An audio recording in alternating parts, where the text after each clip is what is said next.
So hello everyone, welcome to Edutech Kaksha. Let's begin. So here have come here to discuss about the basic concepts or the tips that you should be followed for this particular session. Okay, so our subject has been divided into two parts, part A and part B. Okay, so part A में हमें क्या ध्यान देना है कि we have to study about the accounting for not for profit organizations. That not for profit organizations जो हैं वो अपने accounts कैसे maintain करते हैं. Okay, and पार्टनरशिप फॉर्म्स कैसे अपने अकाउंट्स मेंटेन करते हैं and about the companies that how companies prepare their accounts. So देखिए पर्टिकुलर जो है आपका टर्म और जो पैटर्न है भले ही चेंज हो गया है but the weightage of every chapter is the same that was previous year. Okay, अभी भी पार्टनरशिप फॉर्म्स के जो क्वेश्चन है अकाउंटिंग फॉर पार्टनरशिप फॉर्म्स उतनी ही वेटेज है जितनी पिछले साल की थी.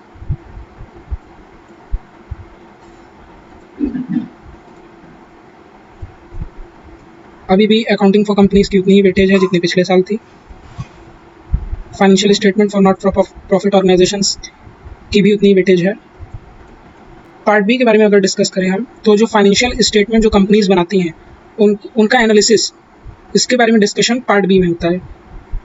पार्ट बी में we have to prepare cash flow statement and various other tools for the analysis of the financial statement like accounting ratios we made.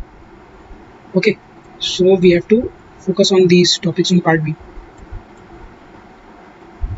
Now these are the some points that you should remember whole year for scoring good or we can say above 90 for accountancy. Okay, build up your concepts deeply. आपके जो concepts पे पकड़ होनी चाहिए वो बहुत ही strong होनी चाहिए क्योंकि इस सेशन में आपके जो questions हैं एग्जाम जो होने वाले हैं वो basically MCQs पे oriented हैं.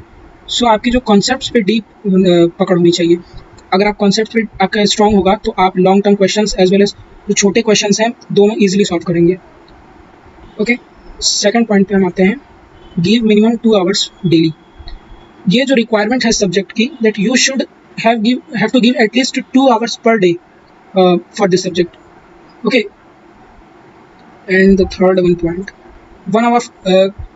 ये जो डिस्ट्रीब्यूशन है 2 आवर्स का, देखिए इसमें फर्स्ट आवर आपको कॉन्सेप्ट्स को समझना है कि कॉन्सेप्ट्स क्या कह रहे हैं और उस कॉन्सेप्ट्स के बेसिस पे क्या क्वेश्चंस बन सकते हैं और उस कॉन्सेप्ट्स के बेसिस पे किस तरह के क्वेश्चंस आते हैं वो आपको प्रैक्टिस करने हैं.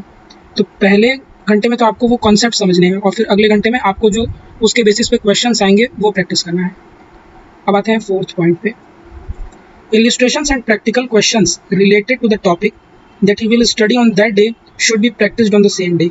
जो इलस्ट्रेशंस और प्रैक्टिकल क्वेश्चंस आप सॉल्व करेंगे उस पर्टिकुलर टॉपिक से वो दोनों उसी दिन सॉल्व हो जाने चाहिए.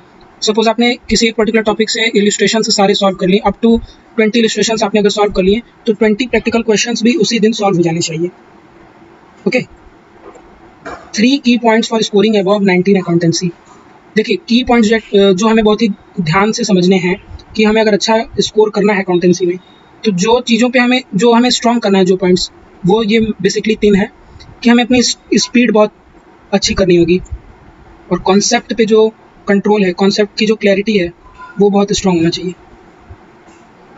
बहुत ही क्लियर आपको होना चाहिए कि क्या है ये कॉन्सेप्ट और किस तरह के क्वेश्चंस इस पर्टिकुलर कॉन्सेप्ट से बन सकते हैं.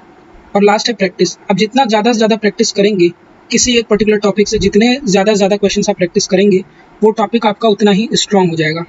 ठीक है, अब हम बात करते हैं अपने नेक्स्ट पॉइंट के बारे में. Make 2 copies for this subject. आपको एटलीस्ट 2 कॉपीज तो बनानी ही है अपने accountancy as a major subject के लिए.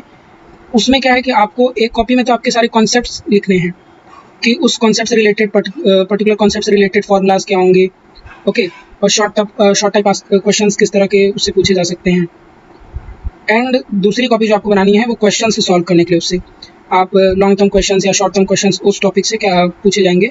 तो एक कॉपी होगी कॉन्सेप्ट्स को लिखने के लिए और दूसरी कॉपी बेसिकली पहली कॉपी होगी थ्योरी के लिए और अगली कॉपी होगी आपकी क्वेश्चन से सॉल्व करने के लिए. देखिए बुक्स के बारे में अगर बात करें अकाउंटेंसी के लिए तो बुक्स आपकी मेनली 2 हैं, TS Grewal and DK Goyal. Okay, TS Grewal का जो पोर्शन है थ्योरी के लिए बहुत ही बढ़िया बुक है ये थ्योरी के लिए. थ्योरी पोर्शन के लिए अगर हम देखें तो TS Grewal is the best. Okay, और अगर प्रैक्टिस की अगर बात करें हम और अगर हम कहें कि बोर्ड्स ओरिएंटेड क्वेश्चन जो मेनली बोर्ड्स में आते हैं वो DK गोयल के होते हैं, तो मैं ये कह सकता हूँ, this is my opinion, that personal opinion, that TS Grewal you can use for concept clarity, for learning theory, और DK गोयल आप यूज कर सकते हैं प्रैक्टिकल क्वेश्चन से सॉल्व करने के लिए। NCERT भी कुछ लोग रिफर करते हैं, बट NCERT में उतने ओरिएंटेड क्वेश्चंस नहीं है बोर्ड के, आते लगभग वही हैं, लेकिन जो DK गोयल और TS ग्रेवाल जैसी जो बुक हैं उसमें आप थोड़ा इजी वे में समझ पाएंगे जो NCERT के कंपैरिजन में। Okay, come to next slide. और 8th point, theory questions are very simple yet very hard to answer. It's a fact that we have written here कि थ्योरी क्वेश्चंस होते हैं वो ज़्यादातर बच्चों के लिए बहुत हार्ड हो जाते हैं। क्यों? क्योंकि थ्योरी पे उन्होंने साल भर ध्यान दिया ही नहीं है। सो आपको क्या करना है, अगर आपको इस सेशन में अगर अच्छे मार्क्स गेन करने हैं अकाउंटेंसी में, तो थ्योरी को बहुत ही अच्छे से पढ़ना पड़ेगा, क्योंकि जो आपके MCQs आएंगे वो डायरेक्ट भी हो सकते हैं, वो डायरेक्ट फॉर्मूला बेस्ड भी हो सकते हैं, डायरेक्ट स्टेटमेंट बेस्ड भी हो सकते हैं जो थ्योरी में दिए होते हैं। Okay, next point, don't do mental maths if you are not good at calculations, do it in writing. Okay, जो मन में कैलकुलेशन करने लगते हैं लोग और उनकी उतनी प्रैक्टिस नहीं होती कैलकुलेशंस के रेफरेंस में, सो मेरा उनको एडवाइस है कि वो कैलकुलेशंस प्रैक्टिस करें राइटिंग में, क्योंकि वो माइंड में करते हैं उससे कई सारे क्वेश्चंस वो स्टेप तो सही करते आते हैं, बट उनका कैलकुलेशन रॉन्ग होने की वजह से वो मार्क्स लूज कर देते हैं क्वेश्चंस में। ओके, सो कैलकुलेशन आप लिख के ही करें, ज़्यादा बेहतर होगा। अपने अगर नेक्स्ट टॉपिक पे आए, practice MCQs from your reference book and practical questions sections and from past year questions. जो आपकी प्रैक्टिकल क्वेश्चंस के जो सेक्शन होते हैं, आपके जो रेफरेंस बुक है, जैसे सपोज आप DK गोयल यूज़ कर रहे हैं, तो उसका जो प्रैक्टिकल क्वेश्चंस का जो सेक्शन होता है उसमें कई सारे MCQs दे सकते हैं, तो आप वहाँ से MCQs प्रैक्टिस कर सकते हैं और ज़्यादा से ज़्यादा रेफर कर सकते हैं जो पास्ट ईयर के क्वेश्चंस हैं, जो पास्ट ईयर पूछे जा सकते हैं, पूछे गए हैं, उनमें से कौन से क्वेश्चंस आए हैं जो MCQs के फॉर्म में हैं। ओके, नोट्स कैसे प्रिपेयर करना है, अगर नोट्स के बारे में हम बात करें तो नोट्स आपके अगर फ्लो चार्ट के फॉर्म में रहें, या सपोज अगर बुलेटिन्स यूज़ करके या फिर किसी सिंबल्स में यूज़ करके अगर हम नोट्स बनाएं तो एक क्विक रिवीजन के लिए बहुत हेल्पफुल होंगे। और नोट्स बहुत ही ज़रूरी है इवन अकाउंटेंसी प्रैक्टिकल सब्जेक्ट के लिए भी। क्यों? Because quick revision also requires this year, because MCQs जो आपके आएंगे वो थ्योरी बेस्ड होंगे, कॉन्सेप्ट बेस्ड होंगे, तो अगर आपके नोट्स बेहतर होंगे, अच्छे होंगे कि आप एक बार देख के अच्छे से रिवाइज कर पाएँ, तो वो बहुत ही ज़रूरी है इस साल के लिए। Okay, next point comes, complete your syllabus on time, stick to your syllabus and complete your syllabus as much as earlier you can. Okay, basically you have to cover, if you will cover 70 to 80% of your syllabus till October, then I can make you sure that you are going to score above 90 in accountancy. अब basically अच्छा score करना है अगर accountancy में, तो आपका syllabus जितनी जल्दी से जल्दी कवर हो सकता है और जितना ज़्यादा से ज़्यादा आप टाइम प्रैक्टिस करने के लिए दे सकते हैं क्वेश्चंस के लिए, वो बहुत ही बेहतर होगा। Okay, revise 4 to 5 times whole syllabus. You can revise your syllabus at least 4 to 5 times. You should revise your syllabus because revision matters a lot for scoring good, and presentation of the copy, revision, so all these points will play a major role for scoring good. Okay, so आप revision को ज़्यादा से ज़्यादा time दें, और ये तभी हो पाएगा जब आप अपना सिलेबस जल्दी कवर कर पाएंगे, तो रिवीजन के लिए आप अपना अच्छे से टाइम दे पाएंगे। Solve at least 8 to 10 sample papers. Okay, sample papers आपको मिनिमम 8 to 10 सॉल्व करने ही हैं। पिछले 10 साल के जो पेपर हैं उनको सॉल्व करना है, तो ये तो खैर बात की बात होगी, बट आपको मिनिमम 8 to 10 तो सॉल्व करने ही करने हैं।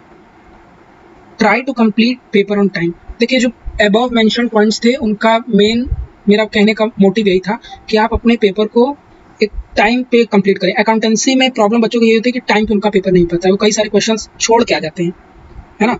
तो अगर आप ऊपर दिए गए सारे अगर पॉइंट्स फॉलो करते हैं, उनके हिसाब से चलते हैं, तो आपका पेपर छूटेगा नहीं, ठीक है। और अगर आपका पेपर छूटेंगे, आप अटेम्प्ट करेंगे सारे क्वेश्चंस, तो चांसेस बढ़ जाते हैं कि आपके स्कोर अच्छे हो सकते हैं।